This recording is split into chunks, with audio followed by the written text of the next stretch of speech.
ربي ذو الجلال السلام علیکم ناظرین، آپ دیکھ رہے ہیں پیام قرآن۔ میں ہوں آپ کا میزبان سعید رسول رضوی۔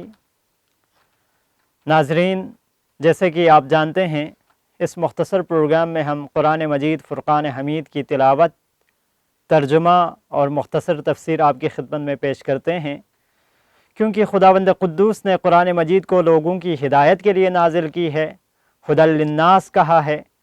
ہم اس مختصر پروگرام کے ذریعے بنی نوع انسان تک قرآنی تعلیمات پہنچانا چاہتے ہیں۔ آج ہم اسی سلسلے میں آپ کی خدمت میں قرآن مجید فرقان حمید سورہ ہود آیت نمبر 35، 36 اور 37 کی تلاوت، ترجمہ اور مختصر تفسیر آپ کی خدمت میں پیش کریں گے۔ آئیے سب سے پہلے تلاوت کلام پاک سے اس پروگرام کا آغاز کرتے ہیں۔ اعوذ باللہ من الشیطان الرجیم،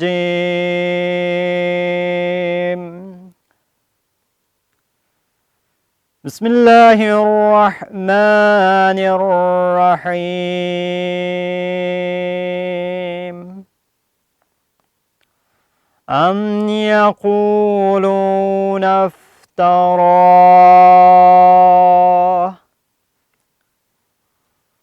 قل ان افتريته فعلي إجرامي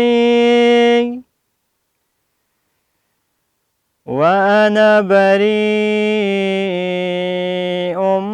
مما تجرمون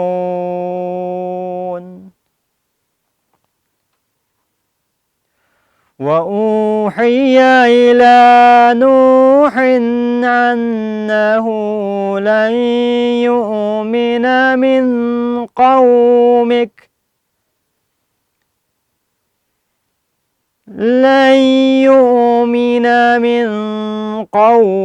إلا من قد آمن فلا تبتئس بما كانوا يفعلون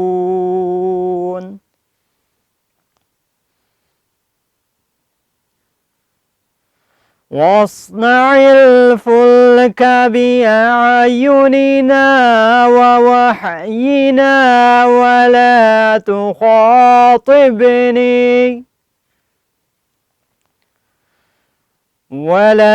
تخاطبني في الذين ظلموا إنهم مغرقون۔ صدق اللہ العلی العظیم۔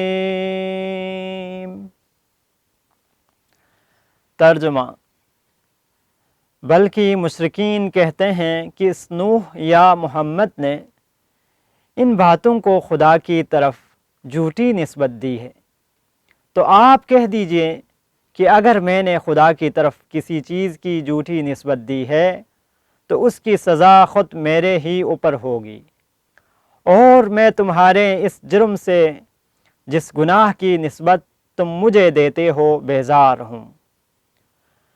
اور ہماری طرف سے نوح کی طرف وحی کی گئی کہ سوائے ان لوگوں کے جو اب تک ایمان لا چکے ہیں، تمہارے قوم سے کوئی دوسرا شخص ہرگز ایمان نہیں لائیں گے، پس تم ان کاموں سے غمگین نہ ہو جو وہ بجا لاتے ہیں، اور اب ہمارے پیش نظر اور ہمارے دستور و الہام کے مطابق کشتی تیار کرو، اور ایسے لوگوں کے بارے میں مجھ سے بات نہ کرو جنہوں نے ظلم و ستم کیا ہے، کیونکہ وہ غرق ہونے والے ہیں۔ جی ناظرین کرام، تلاوت کلام اور ترجمہ آپ نے سن لیا۔ اس آیت گرامی میں جو خداوند قدوس کی طرف سے خاص باتیں کی گئی ہے، مختصراً آپ کی خدمت میں پیش کرتے ہیں۔ سب سے پہلے جو اس آیت گرامی میں لفظ آیا اجرام، یہ لغت میں اجرام اور جرم کے معنی کچا پھل توڑنے کے ہیں، اور اس کا اطلاق جو ہوتا ہے ہر ناپسندیدہ کام اور خلاف ورزی کے ارتکاب پر بھی اجرام یا جرم بولا جاتا ہے، یعنی جو ناپسندیدہ کام ہوگا اس کے لیے اجرام یا جرم کا لفظ استعمال کرتے ہیں۔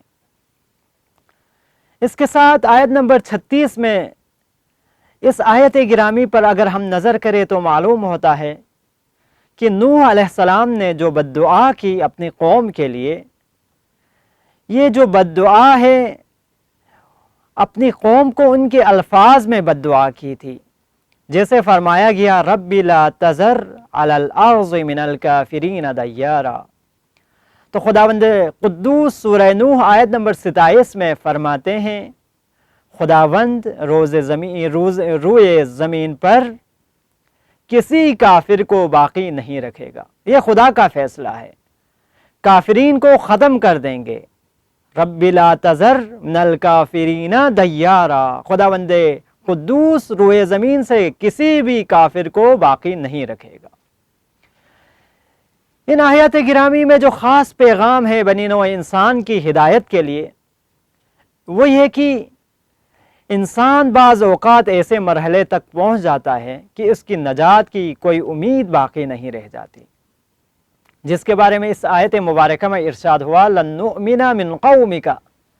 یہاں پر یہ جو قوم ہے جو حضرت نوح علیہ السلام پر ایمان نہیں لاتے، ان کے بارے میں کوئی امید نہیں ہے کہ ان کو نجات مل جائے، کیونکہ انہوں نے ایمان نہیں لایا، اللہ تعالیٰ پر ایمان نہیں ہے، اس وجہ سے ان کی نجات کی کوئی امید باقی نہیں ہے۔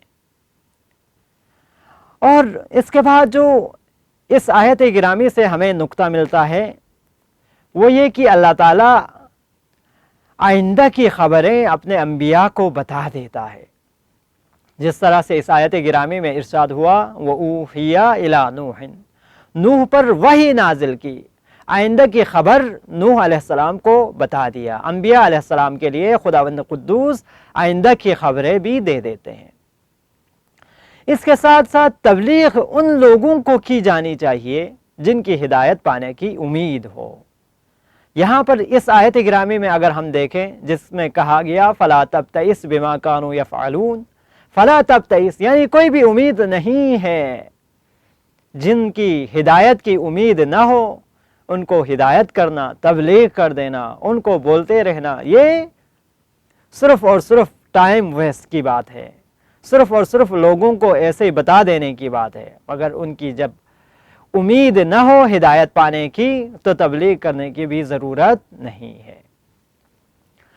اور انبیاء اکرام علیہ السلام لوگوں کے غمخوار اور دلسوز ہوتے ہیں، یعنی انبیاء اکرام تمام لوگوں کی ہدایت کے لیے، جیسے کہ خداوند قدوس نے ایک جگہ پر فرمایا تمام بنی نوع انسان کے بارے میں قُوا أَنفُسَكُمْ وَأَهْلِيكُمْ، تم اپنے نفس کو بھی بچا لو اور اپنے اہل و عیال کو بھی بچاؤ۔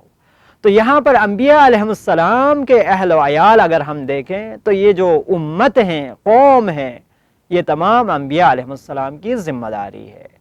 تو انبیاء علیہ السلام لوگوں کے غمخوار اور دلسوز ہوتے ہیں۔ اس کے ساتھ ساتھ جو آیت نمبر 37 ہے جس میں فرمایا گیا وَاصْنَعِ الْفُلْكَ بِأَعْيُنِنَا وَوَحْيِنَا، اس آیت گرامی کی طرف اگر ہم نظر کریں تو فرمایا گیا کہ خدا کی مہربانی اور اس کا عذاب کے لیے وسائل کا ہونا ضروری ہے۔ وسائل ہوگا تب جا کے ان کے لیے مہربانی بھی ہوگی، یا مثلا کسی قوم پر عذاب ڈالنا ہے تو عذاب ڈالنے کے لیے بھی وسائل کا ہونا ضروری ہے۔ کشتی نجات کے لیے یہاں پہ کہا گیا وَاصْنَعِ الْفُلْكَ کی کشتی بنایا جائے، تو یہ کشتی ان لوگوں کو نجات دلانے کے لیے اور ان کو غرق کرنے کے لیے یا ان کو عذاب میں ڈالنے کے لیے کس چیز کی ضرورت ہے؟ فرمایا گیا یہاں پر جو پانی کا استعمال ہے، یا پانی کو خداوند قدوس نے پیدا کیا ان لوگوں کی، ان سرکش قوم کی غرق کرنے کے لیے، ان کو ہلاکت میں ڈالنے کے لیے۔ اور وَاصْنَعِ الْفُلْكَ کہہ کے کہا کہ اس کشتی کے ذریعے سے لوگوں کو نجات دیا جا سکتا ہے، اور لوگوں کو نجات کے لیے صرف تقریر اور تبلیغ کافی نہیں ہے۔ ایک شخص صرف کہتا رہے، اس کے پاس کوئی پروگرام نہ ہو، اس کے پاس کوئی وسیلہ نہ ہو، کوئی چیز نہ ہو، صرف لقلقہ زبانی سے لوگوں کو کہتا رہے، صرف تقریر کرتا رہے، اس سے کسی قوم کی یا کسی لوگوں کی، کسی انسان کی نجات بہت مشکل ہے، بہت کم امکان ہے۔ تو لوگوں کو نجات کے لیے تبلیغ اور تقریر کے ساتھ ساتھ ان کو وسیلہ بھی چاہیے، ایک نجات کے لیے وسیلہ بھی فراہم کرنی چاہیے، جیسے کہ حضرت نوح علیہ السلام نے اپنی قوم کی نجات کے لیے کشتی بنائی، تو اس کشتی کے ذریعے سے ان لوگوں نے نجات حاصل کی۔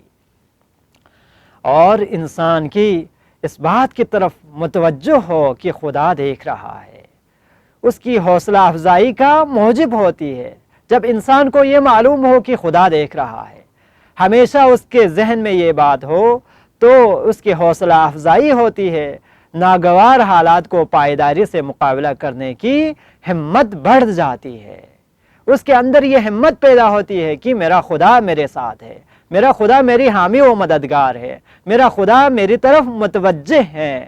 جب انسان کو یہ معلوم ہو جائے تو وہ طرح طرح کے مشکل حالات سے بھی مقابلہ کر سکتا ہے۔ اس کے ساتھ ساتھ سنتی ایجادات خدائی الہامات کی وجہ سے عمل میں آتی ہے۔ یہاں پر خداوند قدوس نے فرمایا، حضرت نوح کی طرف وحی کر کے کہا گیا وَاصْنَعِ الْفُلْكَ، کشتی بنایا جائے، یعنی یہ جو ایجاد ہے، یہ صنعت ہے، یہ خدا کی الہام کی وجہ سے ہے۔ اور اس کے ساتھ ساتھ ظالموں کے بارے میں انبیاء کی سفارش کارگر ثابت نہیں ہوگا۔ اگر کوئی شخص ظالم ہے، سرکش ہے، دین خدا میں انحراف ڈالتا ہے، گناہ کرتا ہے، تو وہ ظلم کر رہا ہے۔ اگر ظالم شخص کے بارے میں انبیاء بھی سفارش کرے تو وہ کارگر نہیں ہے۔ اس بارے میں اس آیت گرامی میں ارشاد ہوا وَلَا تُخَاطِبْنِي فِي الَّذِينَ ظَلَمُوا، ان لوگوں کے بارے میں جنہوں نے ظلم اختیار کیا ہے ان کے بارے میں آپ کوئی سفارش لے کے نہ آئے۔ یہ حضرت نوح سے خطاب ہے، یہی خطاب تمام انبیاء کے ساتھ ہے، تمام اولیاء کے ساتھ ہے، جو مبلغین ہیں ان کے لیے بھی یہی ہدایت ہے، یعنی جو سرکش اور ظالم لوگ ہیں ان کی سفارش نہیں کی جانی چاہیے۔ اور عذاب کے موقع پر اللہ تعالیٰ بے گناہ لوگوں کو بچا بھی لیتا ہے۔ حضرت نوح کے اس واقعے سے ہمیں یہ بھی سبق ملتا ہے، جو بے گناہ لوگ ہیں ان لوگوں کو اللہ تعالیٰ کسی طریقے سے نجات دے دیتے ہیں۔ جو گناہگار ہیں، جو سرکش ہیں، وہ چاہے نوح کا اپنا بیٹا ہی کیوں نہ ہو، ان کو نجات نہیں ملے گی۔ تو خدا سے دعا ہے کہ خدا ہمیں قرآنی تعلیمات پر عمل پیرا ہونے کی اور ہمیں نجات حاصل کرنے کی توفیق عطا فرما۔ ناظرین، اس پروگرام کا وقت ختم ہوا چاہتا ہے۔ اگلے پروگرام تک کے لیے اپنے میزبان سید رسول رضوی کو اجازت دیجیے۔ اللہ حافظ۔